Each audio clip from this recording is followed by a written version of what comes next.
ನೋಡ್ಕೊಳ್ಳಿ question. Test for consistency and solve. 5x1 + x2 + 3x3 = 20. 2x1 + 5x2 + 2x3 = 18. 3x1 + 2x2 + x3 = 14. ಹೇಳಿ augmented matrix ಬರ್ಕೊಳ್ಳೋಣ. A:B = ಹೇಳಿ 5 1 3 20. Next 2 5 2 18. Next 3 2 1 14. ಈಗ ಯಾವುದನ್ನ 0 ಮಾಡ್ತೀರಾ, ಯಾವುದನ್ನ ರೆಫರೆನ್ಸ್ ತೊಗೋತೀರಾ? ಇದನ್ನ ರೆಫರೆನ್ಸ್ ತೊಗೊಳ್ಳಿ, ಸರಿನಾ? ಇದನ್ನೆರಡನ್ನ ಈಗ ಇದನ್ನ 0 ಮಾಡೋದು ಯಾವ ಥರ? 2ನ ಈಗ ನೋಡಿ, ರೆಫರೆನ್ಸ್ ಅಂತೂ 1 ಇಲ್ಲ ಮತ್ತು ಸೇಮು ಇಲ್ಲ. ಇನ್ನೊಂದು ಪ್ರೊಸೀಜರ್ ಯಾವ ಥರ? +2ನ ಏನಂತ ಬರ್ಕೋಬೇಕು? ಈ 0 ಮಾಡೋ ಇದೆಯಲ್ಲ 2 ಎಲಿಮೆಂಟು, 2ನ +2 ಇದ್ದರೆ -2, -2 ಇದ್ದರೆ +2 ಡಿವೈಡ್ ಬೈ ರೆಫರೆನ್ಸ್ ಎಲಿಮೆಂಟ್ ಯಾವುದು? 5ನ ಡಿವೈಡ್ ಬೈ ಬರ್ಕೊಳ್ಳಿ. ಅರ್ಥ ಆಗ್ತಿದೆಯಲ್ವಾ? ಈಗ ಫಸ್ಟು ರೆಫರೆನ್ಸ್ ರೋ ಯಾವುದು? ಸ್ಟಾರ್. R1ನ ಮೇಲ್ಗಡೆ ಬರ್ಕೊಳ್ಳಿ ಸುಮ್ಮನೆ ಈ ಥರ. ನೆಕ್ಸ್ಟು 0 ಮಾಡ್ತಿರೋ 2 ಯಾವ ರೋಲಿರೋದು? ಇದನ್ನ ಕೆಳಗಡೆ ಬರ್ಕೊಳ್ಳಿ. ಈಗೇನು ಮಾಡಿ, ಫಸ್ಟು ಇದನ್ನ ಬರೀರಿ. ಹೇಳಿ R2 gives rise to, ಇದನ್ನ ಇದಕ್ಕೆ ಮಲ್ಟಿಪ್ಲೈ ಮಾಡಿ ಇಲ್ಲಿ ಬರೀರಿ. ಹೇಳಿ 5 × R2, ಇದನ್ನ ಇದಕ್ಕೆ ಮಲ್ಟಿಪ್ಲೈ ಮಾಡಿ ಇಲ್ಲಿ ಬರೀರಿ. -2R1. ಒಂದು ಆಪ್ರೇಷನ್ ಆಯಿತು. ಈಗ ಇನ್ನೊಂದು ಇಲ್ಲಿ ಹೇಳಿ +3ನ 0 ಮಾಡಬೇಕು. ಅದಕ್ಕೇನು ಮಾಡಬೇಕು? ರೆಫರೆನ್ಸ್ 1 ಇಲ್ಲ, ಅದಕ್ಕೆ +3ನ -3 ಡಿವೈಡ್ ಬೈ ರೆಫರೆನ್ಸ್ ಎಲಿಮೆಂಟ್ ಯಾವುದು? 5 -3/5. ಇಲ್ಲಿ ರೆಫರೆನ್ಸ್ ರೋ ಯಾವುದು? R1. 0 ಮಾಡ್ತಿರೋ ರೋ ಯಾವುದು? R3. ಈ ಥರ ಸುಮ್ಮನೆ ಬರ್ಕೋಬೇಕು. ಈ R3ನ ಇಲ್ಲಿ ರಿಪೀಟ್ ಮಾಡಿ, ಇದನ್ನ ಮಲ್ಟಿಪ್ಲೈ ಮಾಡಿ. 5 × R3 ಮಲ್ಟಿಪ್ಲೈ ಮಾಡಿ ಇಲ್ಲಿ ಬರೀರಿ. ಅರ್ಥ ಆಗ್ತಿದೆಯಲ್ವಾ? -3ನ ಇದಕ್ಕೆ ಮಲ್ಟಿಪ್ಲೈ ಮಾಡಿ ಇಲ್ಲಿ ಬರೀರಿ. ನೋಡಿ, ಇದನ್ನ ಆಪ್ರೇಷನ್ ತಗೊಳ್ಳೋಕ್ಕೆ ಈ ಥರ ಸುಮ್ಮನೆ ಪ್ರೊಸೀಜರ್ ಫಾಲೋ ಮಾಡಿ ಅಂತ ಗೊತ್ತಾಗ್ತಿದೆಯಲ್ವಾ? ಈಗ ನೋಡಿ, ಇದನ್ನ ಕ್ಲೋಸ್ ಮಾಡಿ. ಅರ್ಥ ಆಗ್ತಿದೆಯಲ್ವಾ? ಈಗ ನೆಕ್ಸ್ಟು ಒಂದು ಇದನ್ನ ಬರ್ಕೊಳ್ಳೋಣ. ಹೇಳಿ R2 gives rise to 5R2 - 2R1. R3 gives rise to 5R3 - 3R1. ಅರ್ಥ ಆಗ್ತಿದೆಯಲ್ವಾ? Augmented matrix is equivalent to, ಹೇಳಿ ಇಲ್ಲಿ ರೀಪ್ಲೇಸ್ ಮಾಡ್ತಾ ಇರೋದು ಯಾವ R2ಗೆ ಹೊಸ ರೋ ಬರ್ತಾ ಇದೆ, R3ಗೆ ಹೊಸ ರೋ. ಹಳೆ ರೋ ಹೋಗಿ ಹಳೆ ರೋದ ಎಲಿಮೆಂಟ್ಸ್ ಹೋಗಿ ಹೊಸ ರೋದ ಎಲಿಮೆಂಟ್ಸ್ ಬರುತ್ತೆ. ಹಳೆ ರೋದ ಎಲಿಮೆಂಟ್ಸ್ ಹೋಗುತ್ತೆ R3ದು. ಆದರೆ ಯಾವುದು R1ದು ಹಳೆ ರೋ ಉಳಿಯೋದು ಯಾವುದು? R1ನ ಹಂಗೆ ಬರ್ಕೊಳ್ಳಿ. ಹೇಳಿ 1 3 20. ಇದನ್ನ ಕ್ಯಾಲ್ಸಿಲಿ ಏನಂತ ಟೈಪ್ ಮಾಡ್ಕೋಬೇಕು? 5R2 - 2R1 colon next 5R3 - 3R1. Correct ಅಲ್ವಾ? ಈಗ ಇದನ್ನ ಕ್ಯಾಲ್ಸಿಲಿ ಟೈಪ್ ಮಾಡೋದು ಯಾವ ಥರ? 5B - 2A 5C - 3A type ಮಾಡ್ಕೋಬಿಡಿ ಕ್ಯಾಲ್ಸಿಲಿ.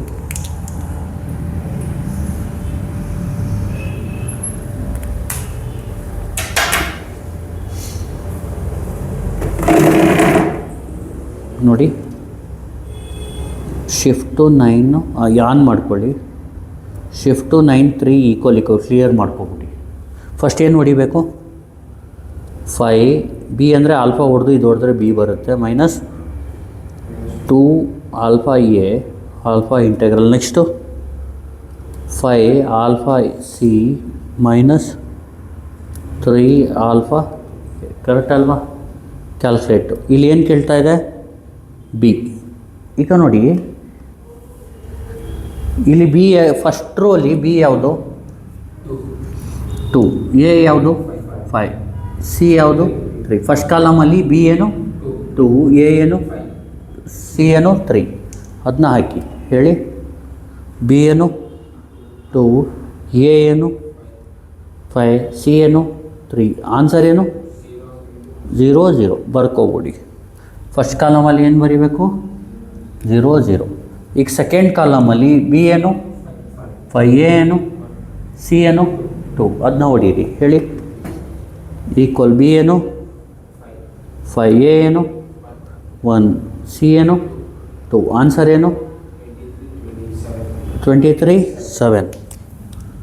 Second ಕಾಲಮಲ್ಲಿ ಇದು 23 ಇದು 7. ಥರ್ಡ್ ಕಾಲಮಲ್ಲಿ ಬಿ ಏನು 2 ಎ ಏನು 3 ಸಿ ಏನು 1 ಹೇಳಿ. ಬಿ ಏನು ಸಿ ಏನು ಎ ಏನು 3 ಸಿ ಏನು 1 ಆನ್ಸರ್ ಏನು 4 -4. ನೆಕ್ಸ್ಟ್ ಫೋರ್ತ್ ಕಾಲಮಲ್ಲಿ ಬಿ ಏನು 18 ಎ ಏನು ಸಿ ಏನು 14.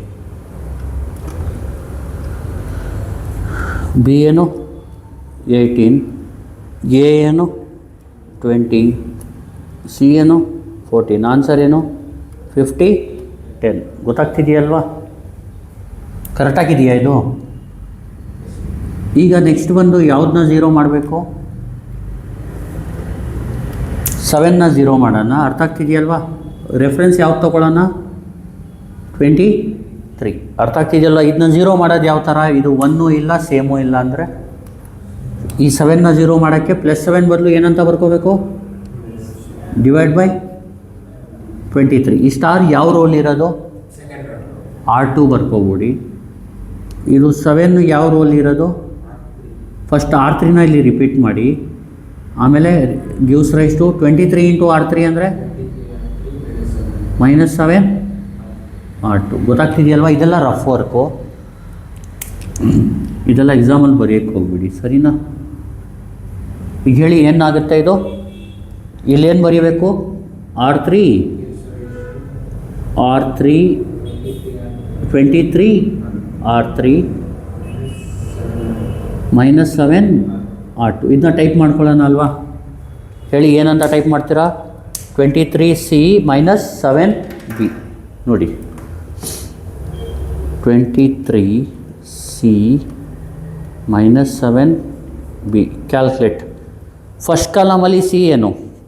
ಇಲ್ಲಿ ನೋಡಿ ಒಂದು ಬರ್ಕೊಬಿಡೋಣ. ಇಲ್ಲಿ A augmented B is equal to, ಇಲ್ಲಿ ಫಸ್ಟ್ ಕಾಲಮ್ ಮತ್ತು ಸೆಕೆಂಡ್ ಕಾಲಮ್ ಏನಾಗಲ್ಲ, ಚೇಂಜ್ ಆಗಲ್ಲ. ಗೊತ್ತಾಗ್ತಿದೆಯಾ? ಸಾರಿ, ಫಸ್ಟ್ ರೋ ಮತ್ತು ಸೆಕೆಂಡ್ ರೋ ಚೇಂಜ್ ಆಗಲ್ಲ. ಅದಕ್ಕೆ ಫಸ್ಟ್ ರೋ ಸೆಕೆಂಡ್ ರೋನ ಹಂಗೆ ಬರ್ಕೊಡಿ. ಹೇಳಿ ಏನು ಬರುತ್ತೆ? 5 1 3 20 ಆಮೇಲೆ 4 50. ಚೇಂಜ್ ಆಗೋದು ಯಾವುದು? ಬರೀ ಥರ್ಡ್ ರೋ. ಇದನ್ನ ಕ್ಯಾಲ್ಸಿಲಿ ಟೈಪ್ ಮಾಡೋದು ಯಾವ ಥರ? 23 R3 -7 R2ನ ಯಾವ ಥರ ಟೈಪ್ ಮಾಡ್ತೀರಾ ನೀವು? 23C -7B. ಇದರ ಫೋರ್ಕ್ ಇದು. ಈಗ ಹೇಳಿ ಹೆಂಗೆ ಬರೀತೀರಾ? ಕ್ಯಾಲ್ಸಿಲಿ ಏನು ಬರೀತೀರಾ? 23C -7B. ಆಲ್ರೆಡಿ ಬರೆದಿದ್ದೀನಿ, ಮಾಡಿದ್ದೀನಿ ಕ್ಯಾಲ್ಸಿಲಿ. ಈಗ ನೋಡಿ, ಇದರಲ್ಲಿ ಫಸ್ಟ್ ಕಾಲಮಲ್ಲಿ ಸಿ ಏನು 0, ಬಿ ಏನು 0. ಇದನ್ನ ಹೊಡೀರಿ. ಹೇಳಿ ಸಿ 0 ಬಿ 0. ಆನ್ಸರ್ ಏನು 0. ಫಸ್ಟ್ ಕಾಲಮಲ್ಲಿ ಏನು ಬರ್ಕೋಬೇಕು? 0. ಸೆಕೆಂಡ್ ಕಾಲಮಲ್ಲಿ ಸಿ ಏನು, ಬಿ ಏನು 23. ಅದನ್ನ ಹೊಡೀರಿ. ಈಕ್ವಲ್ ಹೊಡೆದ್ಬಿಟ್ಟು ಸಿ ಏನು 7 ಎ ಬಿ ಏನು 23. ಆನ್ಸರ್ ಏನು ಬಂತು? 0. ಸ್ವಲ್ಪ ಚೆಕ್ ಮಾಡ್ತಾಯಿರಿ. ಥರ್ಡ್ ಕಾಲಮಲ್ಲಿ ಸಿ ಏನು, ಬಿ ಏನು 4 ಮಾಡಿ. ಎಷ್ಟು ಬರುತ್ತೆ ಹೇಳಿ? ಸಿ ಬಂದು -4, ಬಿ ಬಂದು 4. ಆನ್ಸರ್ ಏನು ಬಂತು? -120.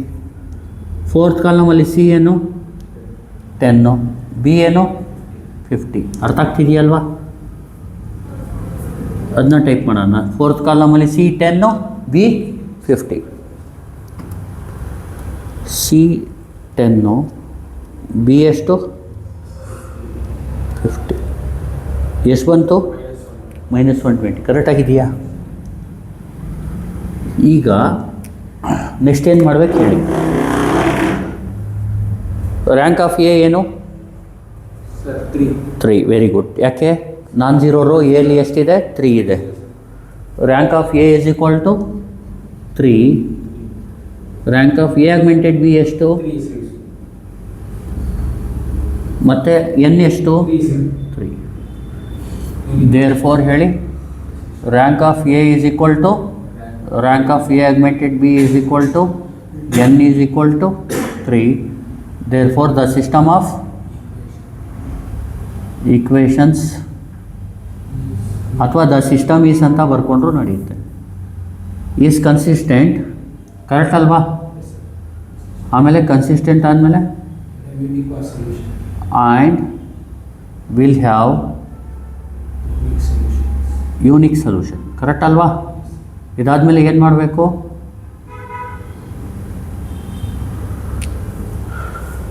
ಏನು ಮಾಡಬೇಕು? Very good. ಇಲ್ಲೇನು ಮಾಡಬೇಕು? ವಿ ನೌ ಹ್ಯಾವ್ ಅಂತ ಬರ್ಕೊಳ್ಳಿ. ಫಸ್ಟು ಇದಕ್ಕೆ x1 ಇಲ್ಲಿ ನೋಡಿ, ಒಂದೊಂದು ಸತಿ ಮರೆತ್ಬಿಟ್ಟು ನೀವು XYZ ಮಲ್ಟಿಪ್ಲೈ ಮಾಡಿಬಿಡ್ತೀರಾ. ಇಲ್ಲಿ ಇರೋದೇನು? x1 x2 x3 ಗೊತ್ತಾಗ್ತಿದೆಯಲ್ವಾ? ಈಗ ನೋಡಿ ಹುಷಾರಾಗಿ ಮಾಡಿ. ಇಲ್ಲಿ 5x1 next plus x2 plus 3x3 is equal to ಏನು? 20. ನೆಕ್ಸ್ಟ್ ಇದಕ್ಕೆ ಮಲ್ಟಿಪ್ಲೈ ಮಾಡಿ. 23 y ಅಲ್ಲ ಏನು? x2. ಅರ್ಥ ಆಗ್ತಿದೆಯಲ್ಲ? ಮರ್ತೋಗಿ XYZ ಅಂತ ಬರ್ಕೋತೀವಿ. ಆದರೆ ಇಲ್ಲಿ XYZ ಅಲ್ಲಿ ಇರೋದೇನು? x2 x3. ಅರ್ಥ ಆಗ್ತಿದೆಯಲ್ಲ? 23x2 plus 4x3 plus 4x3 is equal to ಏನು? 80ನಾ? 50. Next minus 120x3 is equal to -20x3 is ಇದಕ್ಕೆ ರೈಟಲ್ಲಿ x ಏನು ಸೇರಿಸ್ಬೇಡಿ, ಹೆಂಗಿದೆ ಹಂಗೆ ನಂಬರ್ ಇರಲಿ. ಇದನ್ನ ಇಕ್ವೇಷನ್ ಏನು ಅನ್ಕೋಬೇಕು? ಇದು 2, ಈಗ 3. ಈಗ ಬ್ಯಾಕ್ ಸಬ್ಸ್ಟಿಟ್ಯೂಷನ್ ಮೆಥಡ್ ಅಂತ ಹೇಳ್ತೀವಿ ಇದಕ್ಕೆ. ಅಂದರೆ ಹಿಂದ್ಗಡೆಯಿಂದ ಸಾಲ್ವ್ ಮಾಡ್ಕೊಂಡು ಹೋಗೋದು. ಫಸ್ಟು ಫ್ರಮ್ 3 ಹೇಳಿ. x3 ಏನಾಗುತ್ತೆ? 1 ಅಲ್ವಾ? Minus minus cancel. 120/120 ಅಂದರೆ 1. ಈಗ x3 is equal to 1 into equation 2 ಏನಾಗುತ್ತೆ ಹೇಳಿ? 23x2 plus 4 into 1 is equal to 50. ಅಂದರೆ ಏನಾಯ್ತು ಇದು? Plus 4 is equal to 50. 23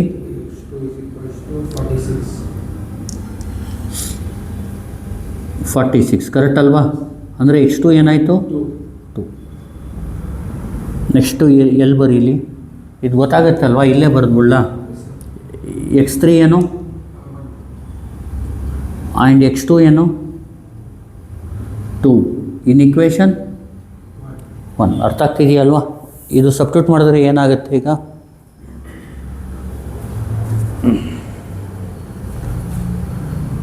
x3 ಏನು? ಇಲ್ಲಿ ಹಾಕಿ ಹೇಳಿ. 5x1 ಪ್ಲಸ್ x2 ಏನು?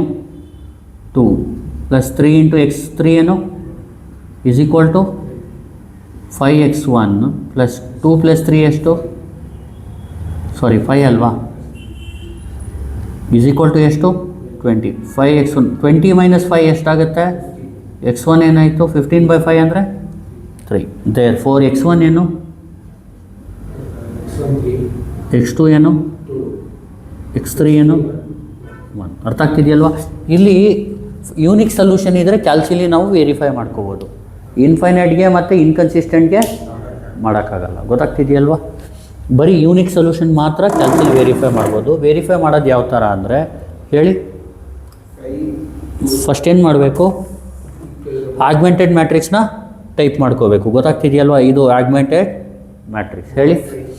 ಮೋಡ್ 5 ಅದರಲ್ಲಿ 2. Very good. ನೆಕ್ಸ್ಟ್ ಹೇಳಿ. 5 ಈಕ್ವಲ್ ಆಮೇಲೆ 1 ಈಕ್ವಲ್ 3 ಈಕ್ವಲ್ ಎಷ್ಟು?